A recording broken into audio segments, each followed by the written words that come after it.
Nickel. Allez, bonsoir à tous. Bon, pour ce nouvel épisode, j'ai le plaisir de recevoir Morgan Adrar.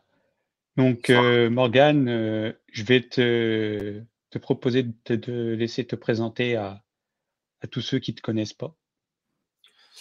Bonsoir à tous, je m'appelle Adrar Morgan. Je suis boxeur pro en Muay Thai depuis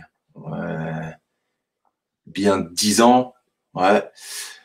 Je suis champion du monde de Muay Thai WBC en 2016 et triple champion d'Europe. Une fois champion d'Europe WMC, WBC et WFC. C'est 3 fédérations différentes. Les plus reconnues, c'est la WBC et la WMC depuis la nuit des temps. Hein. Franchement, j'ai plus de 100 combats à mon actif. Et aujourd'hui, maintenant, je suis plutôt coach. J'ai un boxeur pro. J'ai mon fils qui boxe depuis aussi bien 7-8 ans. J'ai une boxeuse semi-pro. J'ai mon gym que j'ai ouvert l'année dernière, là, dans ma nouvelle salle. Donc voilà, je suis très content pour ça. On va dire, je suis plus maintenant, enfin, plus fin de carrière. Voilà, je suis plutôt vers la fin et plutôt en tant que coach, entraîneur. Voilà. Oui, et ta salle, comme tu l'as dit, tu l'as ouverte du côté d'Annecy, c'est ça? Tu es du côté d'Annecy. C'est ça. Et donc, tu disais que tu es plus en fin de carrière, tu as 36 ans, il me semble, c'est bien ça? Exactement. Oui. À Donc, 35 ans, on est plus vers la fin que. Voilà. ouais, Mais mais je veux dire, tu as peut-être, allez, 2-3 combats ou peut-être plus que tu voudrais faire pour continuer à te faire plaisir avant de tout ça, raccrocher définitivement, non? oui, c'est sûr, c'est sûr. J'ai toujours cette passion en moi pour boxer, mais on va dire, j'ai plus la même flamme que quand j'avais, par exemple, Ouais, dans la vingtaine. Voilà, ça c'est. Mais j'ai toujours l'envie de boxer. Et quand, par exemple, que j'ai un grand moment, quand j'ai du temps, bah, avec mon coach, qui est en Suisse, qui est Lucinto, qui est un très très bon coach, très bonne école où il a formé des champions. Bah, dès que j'ai le temps et qu'on me propose un fight et que je me sens bien, allez, je m'engage, je signe, les conditions me vont bien, je fais ma prépa et je boxe. On prend toujours plaisir. oui, bien sûr, bah, c'est ce qu'il faut avant tout. Bah, d'ailleurs, je les avais intervenus dans les commentaires la fois que tu avais fait le live sur ton Insta. Oui, Justement, on parlait de MMA, de tous les strikers, des mecs du kickboxing ou du Muay Thai qui se tournaient vers le MMA. Et tu disais, comme tu disais justement, si tu n'as pas la passion pour faire du MMA, ça sert à rien d'aller là-bas. Il aurait mieux rester dans le Muay avec la passion, parce que beaucoup exactement. n'ont pas la C'est passion de faire du sol et de la lutte. Donc, exactement. C'est complètement un autre monde. C'est, on va dire, si on n'a pas une bonne base au sol aussi, c'est quand même, c'est compliqué. C'est compliqué à part si on est vraiment doué de chez doué en striking et que tu as beaucoup de chance qui fait que bah, tu n'as pas trop d'amener au sol et puis tu gagnes tes fights. Mais sinon, à bout d'un moment, les premiers fights, on va dire, ça va parce que tu vas tomber toujours sur on va dire, sur des boxeurs qui se reconvertissent vers la fin dans le MMA, mais il n'y a pas assez d'expérience, pas assez d'années pratiquées pour moi, que ça soit dans la lutte ou dans le JJB.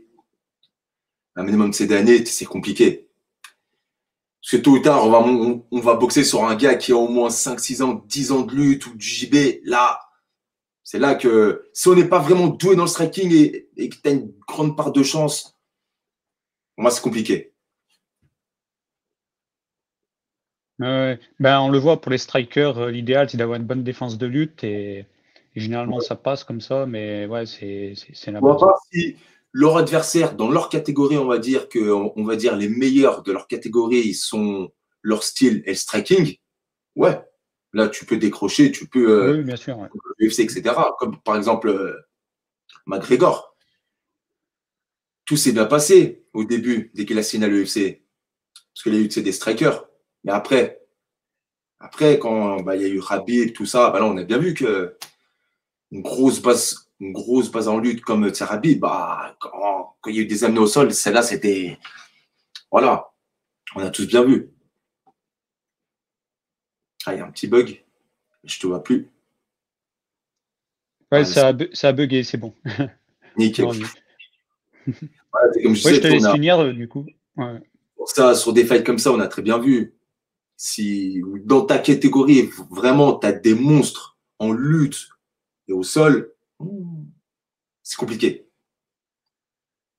Pour Ouais, moi, bien sûr. ça n'engage qu'à moi-même, c'est ce que je pense.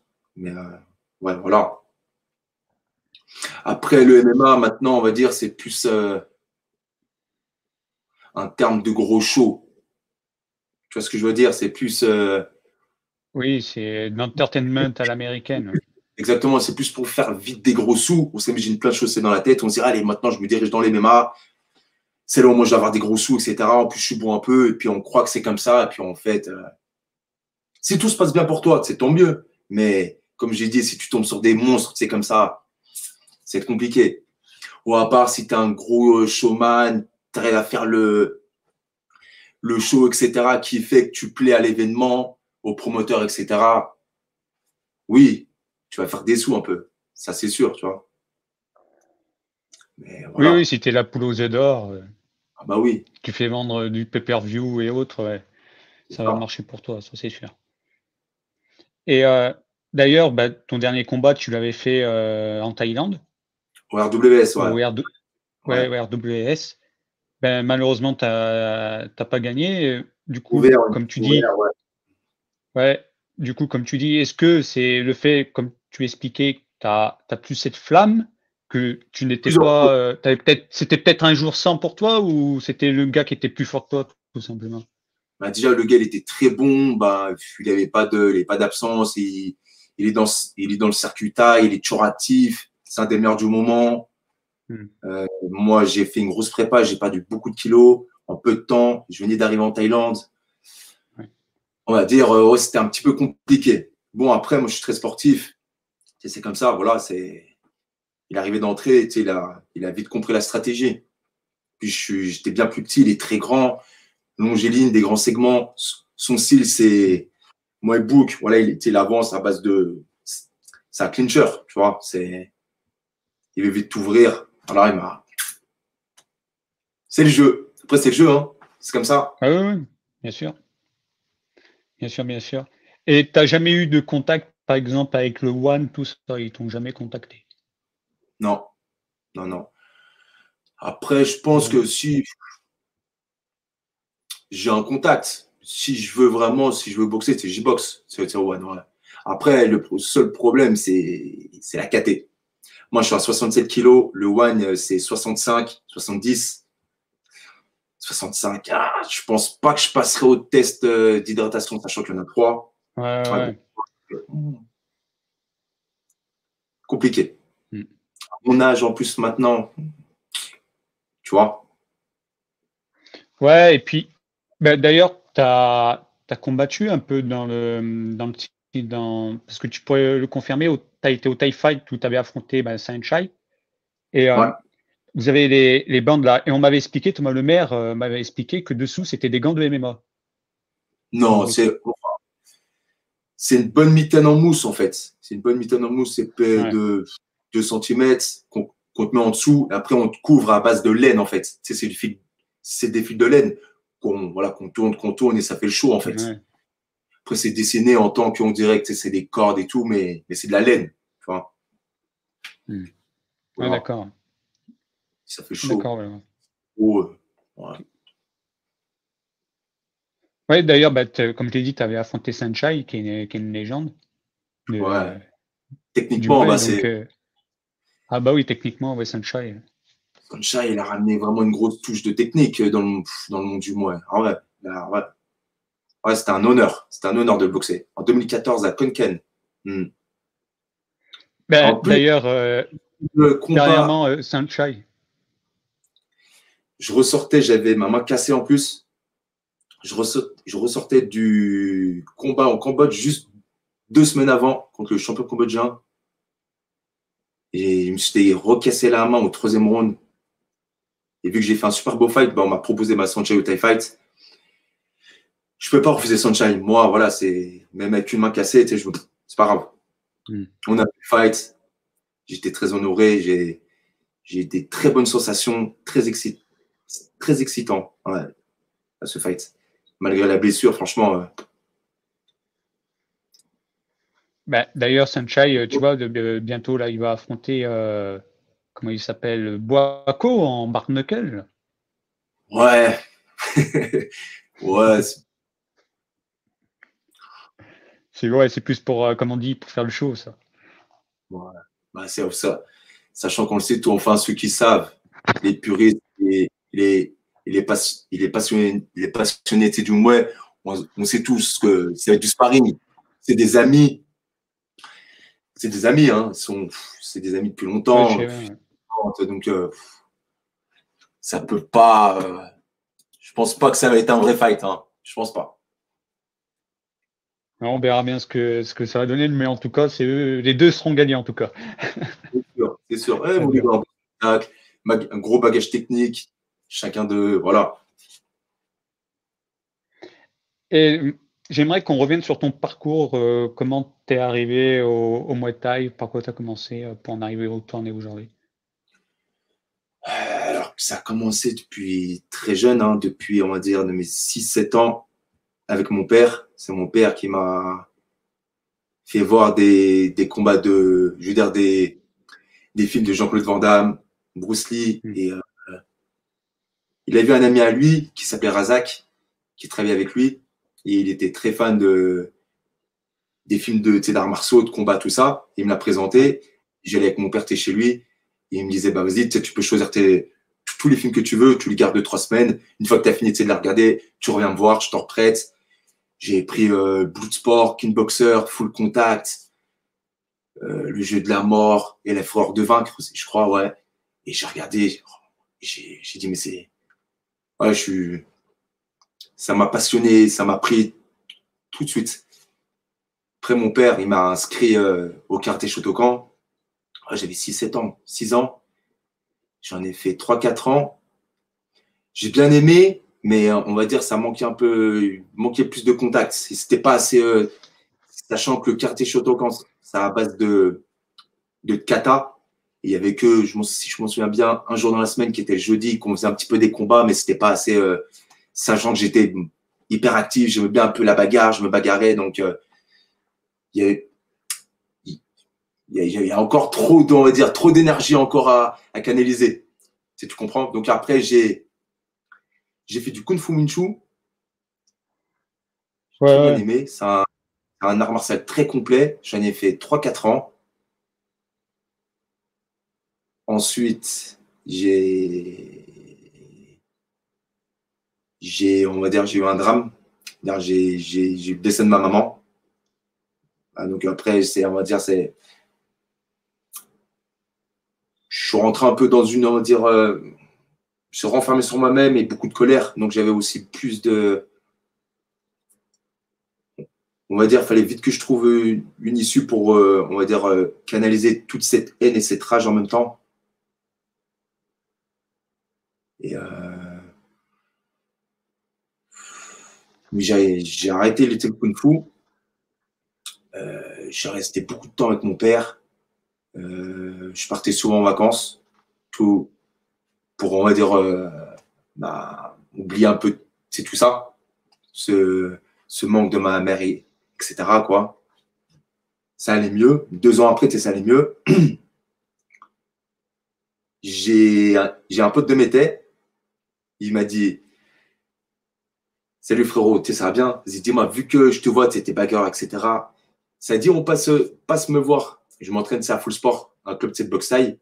Insiste, regarde, et puis si ça te plaît, tu fais le cours. J'ai regardé, j'ai dit, franchement, juste en regardant, j'ai dit, ça va être le sport on va dire, qui va me correspondre, et je pense que je vais vraiment kiffer. Le lendemain, je suis retourné, j'ai assisté à un cours, je suis tombé amoureux. Franchement, voilà. Et tous les jours après, du moment où je me suis inscrit, tous les jours, j'y allais. Et c'est là où j'ai vraiment, on va dire, tout évacué, en fait. Voilà. Tout. Et j'ai tout donné là-dedans. Tout donné. Voilà. Et après, bah, de fil en aiguille, on va dire, de fil en aiguille, tout a été vite, en fait. J'ai fait ma première année d'un coup fort avec un entraîneur qui m'a appris des bonnes bases, etc. Mais moi, je l'ai tout de suite dit, moi, j'aimerais bien faire de la compète, faire des combats. Et il y avait un ancien qui était là, dans la salle, qui m'a dit, écoute, il y a Crescent qui va arriver, c'est dans pas longtemps, c'est un ancien entraîneur, bah, que lui, il avait une ancienne équipe qui combattait, etc., qui était parti en Italie 5-6 ans. Et il m'a dit, là, il revient. Et je pense que quand il va te voir, tu pourras vraiment t'exprimer. Et là, il va te voir et tu pourras, on va dire, vite monter, quoi. Il est arrivé, 2 semaines après, il m'a vu, il m'a direct pris dans le ring, il m'a pris un round de paro. J'ai tout donné, j'étais vite cuit. Il m'a dit, je vois que tu as de la rage, on peut faire quelque chose. Et voilà, et il m'a initié toutes les techniques, on va dire, après le corps à corps, etc. Tout a été vite. J'ai fait un classe D, un classe C, un classe B. Et en fait, Après, tout de suite, hein, ouais, c'est passé après en classe A. Ouais, c'est ça. Ouais. Parce qu'il a vite vu que j'étais très dur, je lui ai vraiment fait confiance. Il m'a dit, écoute, vu la dureté que tu as, le punch que tu as, je pense que si tu me fais vraiment confiance, fais-moi juste confiance et puis accepte tes combats que je vais te proposer, etc. Et tu verras. Voilà, j'ai tout fait, j'ai tout sacrifié, j'ai combattu et tout a été vite en fait. Voilà. Oui, bien sûr, bah, jusqu'à ton titre de champion du monde que tu as obtenu, que d'ailleurs tu n'as pas obtenu contre n'importe qui, puisque tu as battu Mehdi Zatou à la C'est ça. décision. À la base, c'était Liam Harrison, mais Liam Harrison, on va dire, il m'a fait un petit coup un peu chelou, soi-disant cassé l'avant-bras. Bon, ok, alors que je savais que il avait déjà fait ça 2-3 ans avant. Il a fait ça 2-3 fois en France avant. Je dis, bon, bah. Au début, ça m'a un peu déçu parce que j'aurais bien aimé quand même le fighter. Parce que Ah, c'est un gros nom, Liam Harrison. Ouais, surtout, c'était lui, qui défendait la ceinture. C'était lui le champion du monde. Ok. Et vu que soi-disant, bah, il était blessé, celui qui était champion du monde, celui qu'il avait avant, bah, c'était Mehdi Zatou. Donc voilà, c'est pour ça qu'on m'a proposé Mehdi Zatou. Et après, très grand combattant, très grand champion, hein, c'est Mehdi. Hein. On a fait une belle guerre, on a fait un beau combat, très gros souvenir. 2016, à Arbenz. Ouais. Ouais, bien sûr. Bah, d'ailleurs, Mehdi Zatou a terminé sa carrière il n'y a pas si longtemps que ça au One. Maintenant, il s'occupe de l'entraînement. Il est à Pattaya, en Thaïlande, au Venom Training Camp. C'est lui Ouais. qui s'occupe, par exemple, des Damnoy, des trucs comme ça. Donc. Ah ouais, il gère son équipe, il gère la marque. Franchement, il fait bien son travail. Hein. Franchement, ouais. Il a bien fait évoluer toute l'équipe, le gym, en termes de tout, hein, comme. Ah bien. Franchement, une belle Ouais, équipe. mais après, t'as pas affronté que lui en termes de nom. Comme on l'a dit, il y a eu Sayan-Chai, mais il y a aussi eu Jimmy Vienno, qu'on connaît bien en France, qui aujourd'hui se tend pleinement au MMA. Ouais. Ouais, ouais. Oui, Tu as eu Bobo Sacco aussi. Oui, Bobo Sacco. Bon, en fait, j'ai tous boxé. Hein. Bobo Sacco, Aziz Ali, Charles-François. C'est plus boxé, hein, franchement. Dans ma KT, Fabio Pinca. Ah oui, Fabio Pinca, oui, que t'as pas affronté. Ouais, et Liam Harrison, que tu aurais dû affronter, que tu n'as pas eu aussi la chance d'affronter. Ouais. Sinon, pas Corne. Ouais, Ah oui, ouais, les tailles, ouais. Non, ouais. Oui, en Muay Thai, ouais, tu as à peu près fait toute ta KT. Ouais.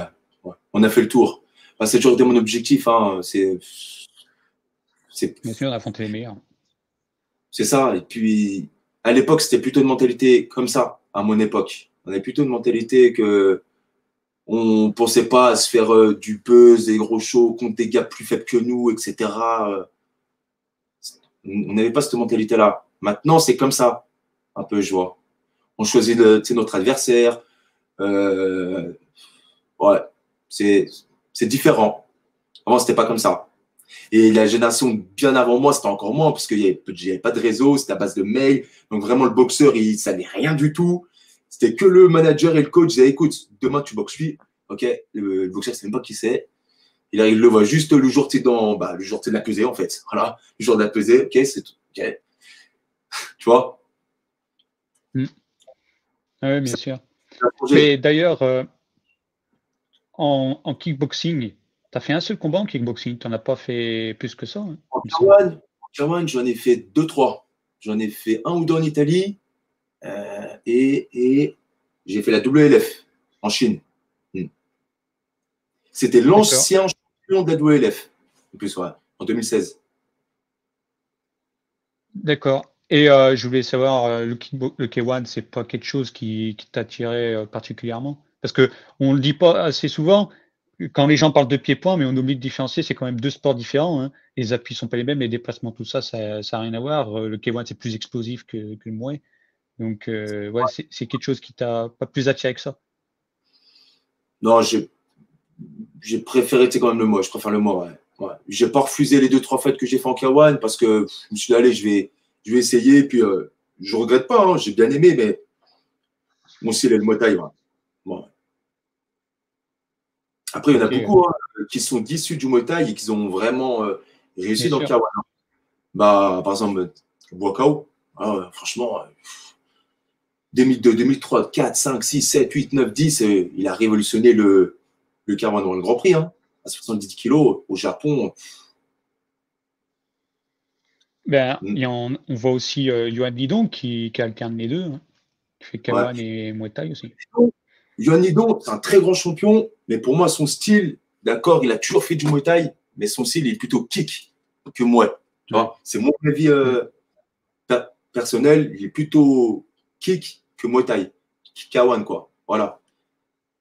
Pied-point, voilà, c'est moins clincher, on le voit. De toute façon, en clinch, il est beaucoup moins à l'aise. C'est pour ça, il évite, il a la distance.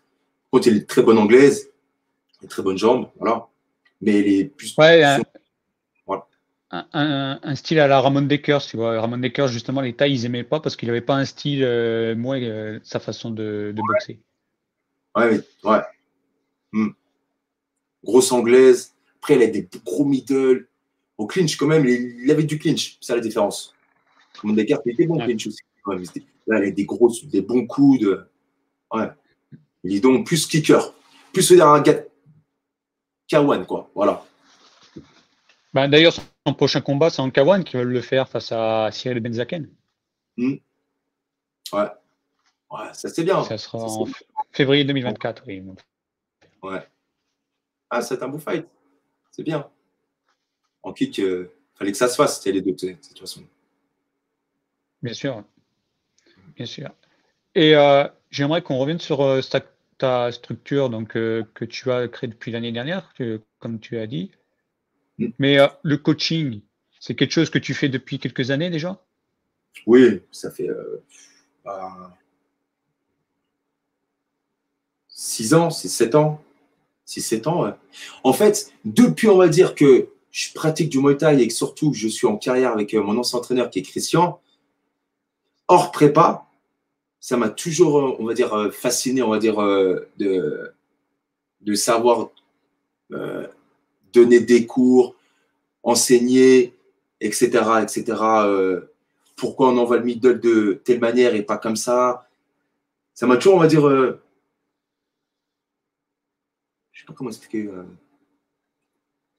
de devenir encadreur et Fasciné? voilà, fasciné, on va dire, d'être entraîneur par la suite et être coach. Ça m'a toujours fasciné, même quand j'étais en pleine carrière, on va dire. Donc, hors prépa, je posais beaucoup de questions à mon entraîneur pour, par exemple, comment on fait pour donner un bon cours, l'échauffement, qu'est-ce qu'on doit vraiment échauffer pour être performant, qu'est-ce qu'on doit faire plutôt au début du shadow, de la corde, tu vois, je rentre vraiment dans le détail, je suis un vrai passionné, tu vois, par exemple, j'ai regardé, par exemple, je crois, tous les vidéos de Muay Thai, de combats à l'ancienne des anciens champions comme Wan Chan Noi, Ramon Dekers, je crois, j'ai tout regardé. Et tout ce qui me fascinait, qui était, on va dire, plutôt dans mon style, j'aurais des détails par détail. Je me des pauses de je sais pas combien de temps. Mais pourquoi il est puissant de telle manière, c'est-à-dire qu'il désaxe un peu plus à gauche, il pivote plus, etc., etc., etc., etc. Tu vois? Donc c'est pour ça que, ouais, Ouais, mais pour revenir à la question, c'est que ouais, ça fait 6 ans que j'entraîne et j'ai un boxeur, mon boxeur pro là, c'est actuel, que Julian, on va dire, qui va faire très mal parce qu'il est très bien parti. Je l'ai depuis 6 ans. Il était, on va dire, classe D. Aujourd'hui, il est classe A, confirmé, international. On a bien travaillé, on a fait un bon bout de temps ensemble. Il était champion de France classe C, classe B. Il a battu le champion de France classe A FFF TKMDA qui est Dean Bissidera. Il a fait un combat au WRS, il a gagné.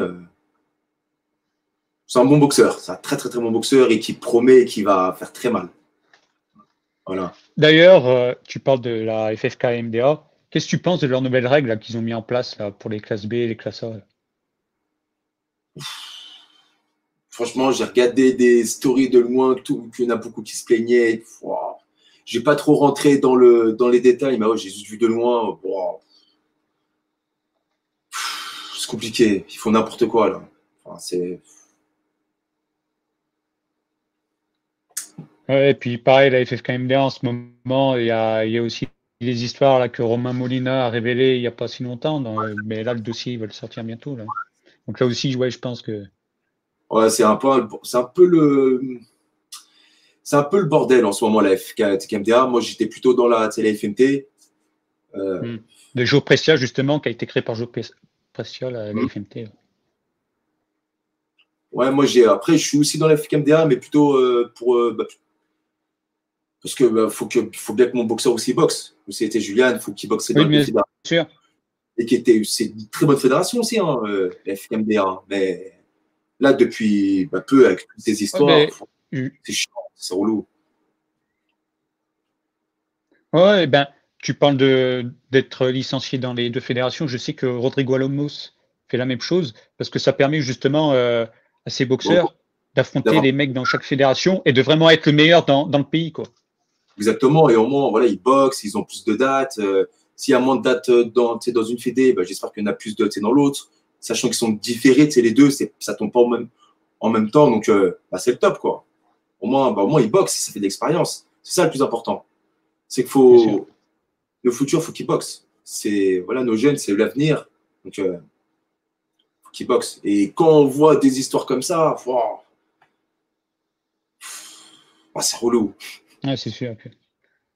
Ben, ça peut déteindre aussi sur la discipline. Malheureusement, ça donne une mauvaise image bien aux sûr, yeux du grand public. Des fois, c'est plus camouflé, c'est plus fait intelligemment, etc., etc. Parce que faut pas oublier, c'est un game. Il y a un game, dans chaque game, il y a du sombre, il y a de la lumière, voilà. Sauf qu'il y en a, il y a des games qui a beaucoup plus de finances, de protection, etc. Donc, c'est moins exposé, c'est moins vu. Tu comprends? Voilà. Et c'est sûr que ça fait du mal à la discipline, alors que c'est un magnifique art. Dans le pays, en Thaïlande, on n'a pas ces problèmes-là, il n'y a pas ces soucis, quoi. C'est ça qui est dommage, quoi. Voilà. Et je voudrais qu'on revienne justement en Thaïlande. Quand tu pars là-bas, t'entraîner et tout, tu vas dans quel gym là-bas? Le dernier récemment, c'était au TFC. On va dire, c'est un camp, on va dire, familial, que je me sens très bien.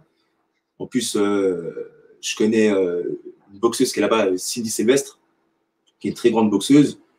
Et j'ai été, moi, mon fils et Juliane. Super bien passé, super bon camp. Le boss, super gentil. C'est familial. C'est comme j'aime. C'est comme j'aime. Tout se passe bien. Il y a un respect. On s'entraîne dur. Ouais, c'est le top. Voilà, le TFC, ouais. C'est le vrai camp à la Thaï ou c'est un peu comme le Tiger Muay Thai, des trucs comme ça. c'est Non, ouvert, mainstream, un peu à tout le monde. non, c'est pas vrai. Non, on va dire, plutôt fermé. Il y a pas énormément de monde. C'est plutôt, Ouais. c'est familial. Il n'accepte pas, Ouais, on va je vois, c'est un camp de dire, connaisseurs, quoi. voilà, c'est ça. Ouais, voilà. C'est pas les puristes, ouais, voilà. Voilà, ouais, c'est ça. Parce que voilà, le boss du camp, il veut pas qu'il y ait, on va dire, comment dire, il veut pas que ce soit le Tiger et que des Ouais, n'importe quel touristes. Et farang qui vienne s'entraîner chez lui, quoi. c'est ça. Mm. Il veut pas trop de bordel. Classe familiale, tu sais qu'il y a toujours du respect, que ça part pas de tous les côtés, quoi. Voilà, familial. Et d'ailleurs, j'aimerais que tu expliques aux gens qu'est-ce que c'est qu'une journée type d'entraînement dans un camp en Thaïlande. Alors déjà, on se lève très tôt parce qu'en Thaïlande, il fait très chaud. On commence à courir le matin entre 6 et 7 heures. Et c'est bien souvent entre 5 et 10 kilomètres. Ça dépend des camps. Hmm. Ensuite, on rentre, on fait bien au moins 10-15 minutes de corde et de shadow. Après, on commence soit le PAO, soit directement 2-3 rounds de sac. Juste après, du clinch, au moins bien 20-30 minutes, du PAO, clinch. On arrête à 10h30, 11h. 10h30, 11h. On se repose, on mange. On commence le deuxième entraînement entre 16 et 17 heures, parce qu'il fait trop chaud l'après-midi. Il fait vraiment très chaud entre midi et 16 heures. Ouf, il fait trop chaud. Voilà, c'est pour ça qu'on rattaque l'entraînement entre 16 et 17 heures, il fait un peu moins chaud. On court, on refait une boucle, on court un peu moins que le matin, c'est quand même.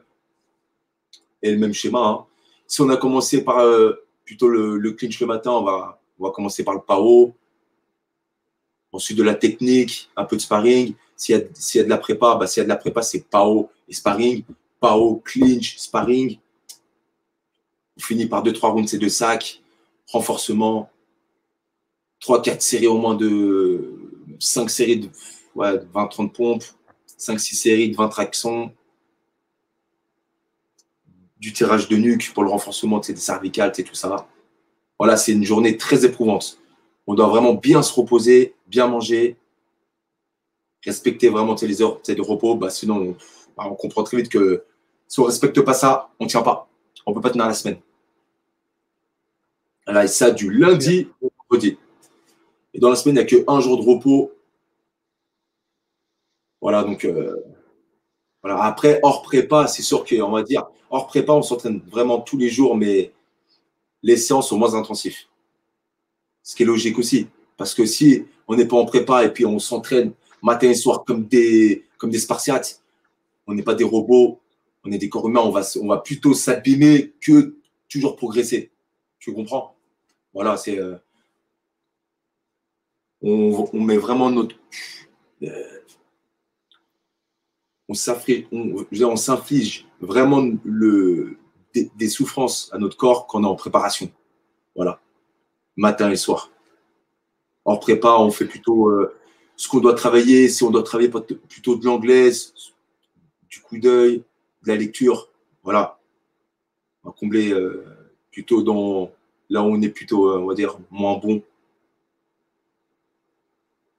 D'accord. Et le camp où tu vas t'entraîner en Thaïlande, tu n'as pas précisé, il se trouve où? Il est à Bangkok, Pattaya, Phuket, il est où, Koh Samui? Il n'est pas vraiment à Bangkok, il est juste à côté. Il a 30-40 minutes. C'est Okay, ouais, écarté. Moi, ça me plaît. Il n'y a pas trop de. ouais, Il y a c'est pas, dans les terres. C'est au milieu des voilà, terres, il n'y a pas la plage ni rien. Voilà. voilà, c'est ça. Ouais, c'est plutôt écarté. Au moins, on est focus. Ça, c'est mieux. Et puis, voilà, et puis, dès qu'on a fini, par exemple, une grosse prépa avec gros fac derrière, on peut prendre une petite semaine ou deux. On partir à Phuket, tranquillement, profiter un peu. Et puis, dès que passe une petite semaine ou deux, deuxième prépa, on retourne au camp, on retourne dans focus, quoi. Voilà. C'est Bien ça sûr. la vie d'un boxeur en Thaïlande. Ah, c'est ça. Et Ouais. même pour un Farang, hein, pour un étranger, pour un Français, la plupart des Français qui vont en Thaïlande pour préparer un fight ou pour boxer, c'est comme ça, ils vont dans un camp, ils s'entraînent, ils font leur prépa où ils commencent ici, ils finissent là-bas, ils font leur prépa, ils boxent, ils profitent un peu.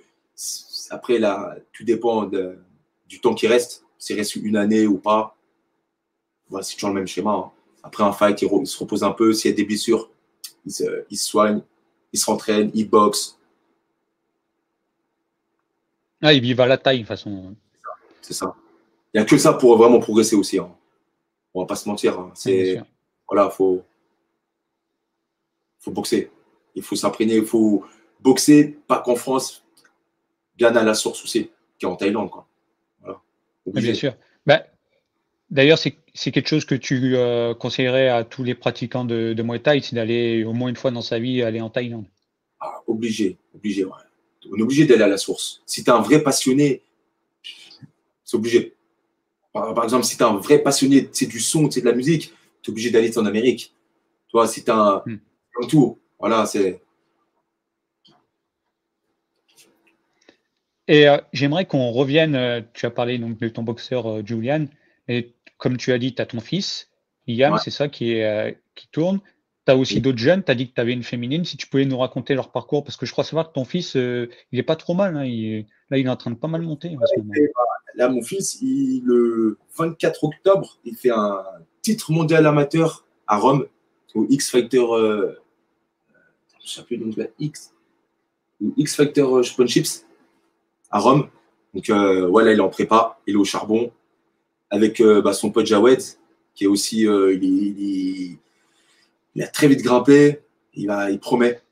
Voilà, c'est toute l'équipe que j'ai là, franchement, entre 13 et 18 ans, 17 ans, ouais. J'ai une bonne petite équipe là. Et ma boxeuse, qui est semi-pro, Julie, elle est championne de France classe C. Et là, je l'ai mis en champion de France classe B. Que l'année dernière, elle était finaliste. Elle a fait un super gros combat. Franchement, en demi-finale. Ouais, en demi-finale. Perdu au point. Mais elle promet aussi. Elle promet, ouais. Très bien. Et je voulais savoir, quand tu prépares tes boxeurs, qu'est-ce qui différencie dans Thaïlande? Comment toi tu fais? Moi, Ça différencie des Thaïlandais? je suis à la taille, hein. Moi, par exemple, chaque prépa, Julien, il sait, il vient ici à la salle, il sait qu'il il va courir. Voilà, pendant 20-30 minutes, bien 30 minutes. Il va courir, il revient, il fait son round de corde, son round de shadow, son round de sac pour chauffer. Et puis après, on commence PAO, corps à corps, sparring, c'est tout ça. Après, il est très discipliné, il a la tête sur les épaules.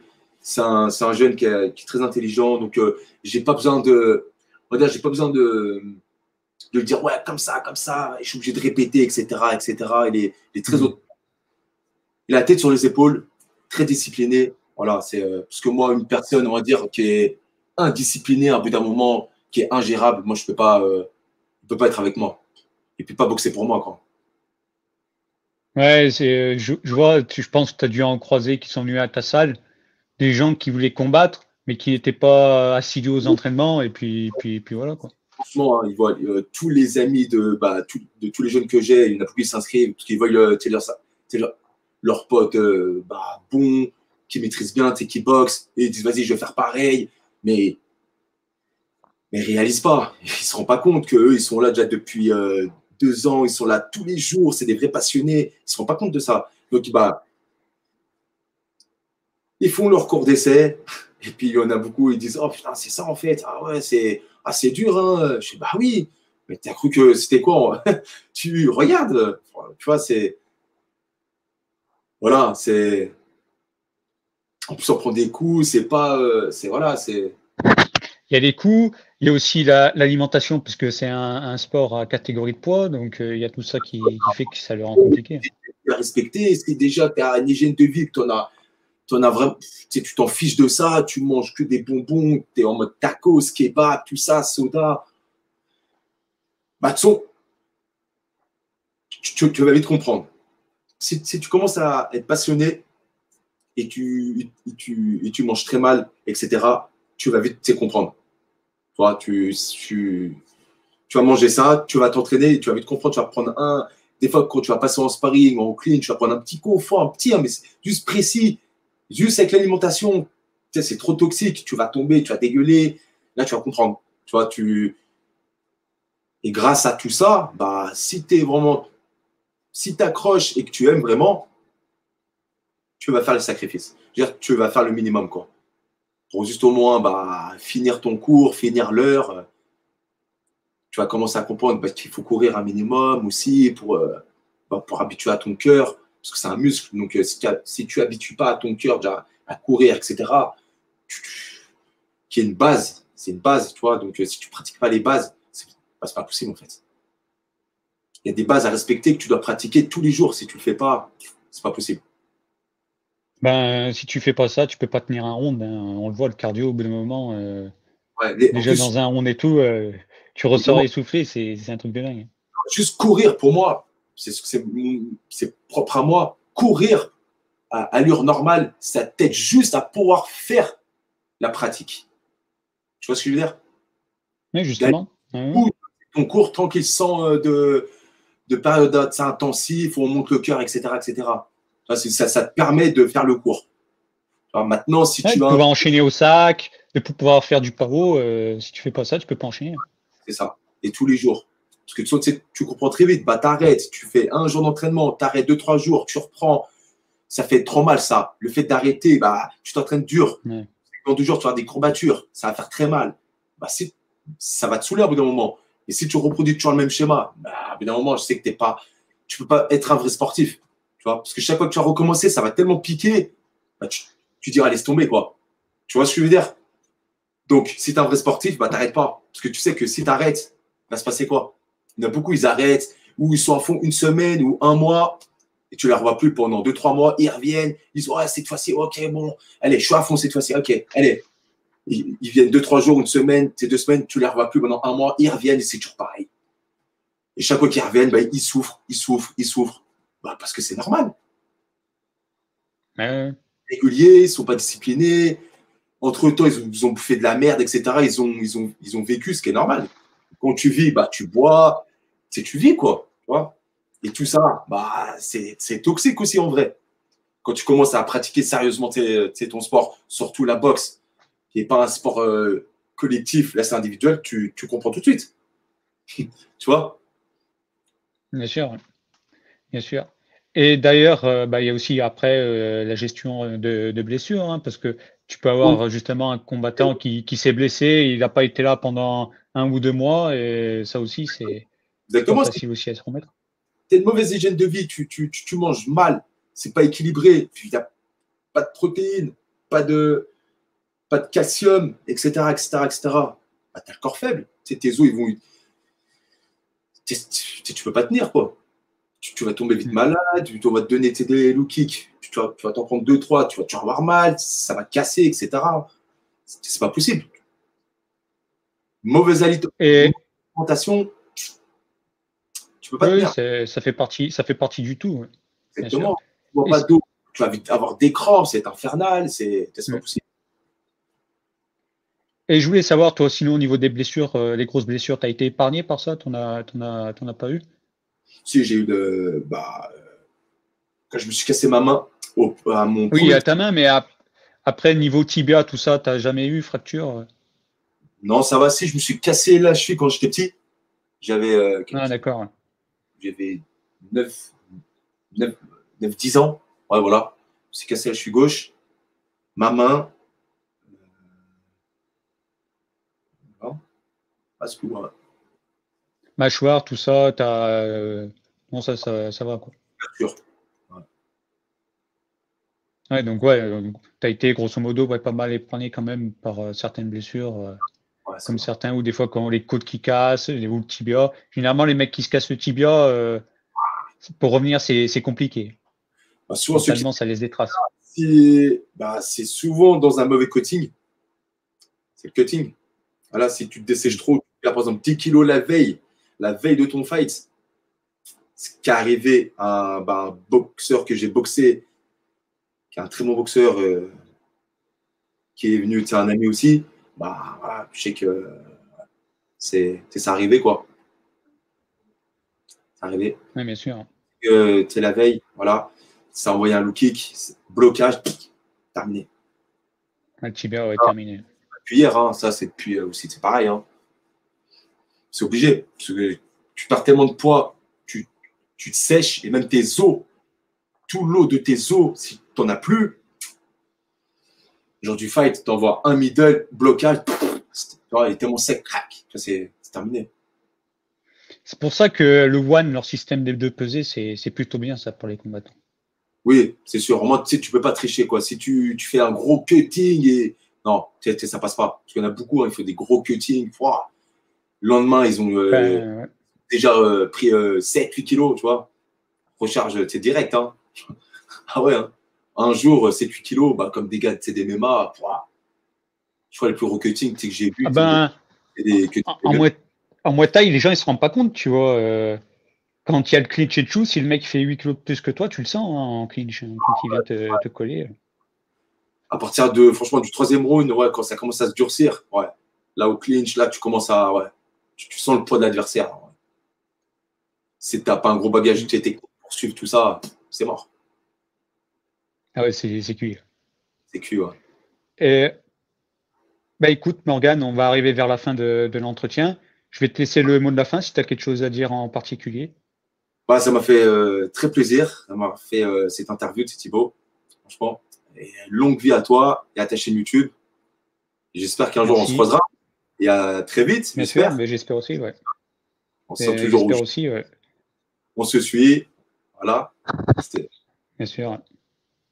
Ben, moi, je vais te remercier encore, Morgane, pour ta disponibilité, pour ce bel échange. Et je veux remercier tous ceux qui regarderont cette vidéo.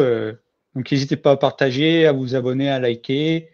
Et puis voilà, je vous dis à la prochaine avec encore d'autres invités de qualité.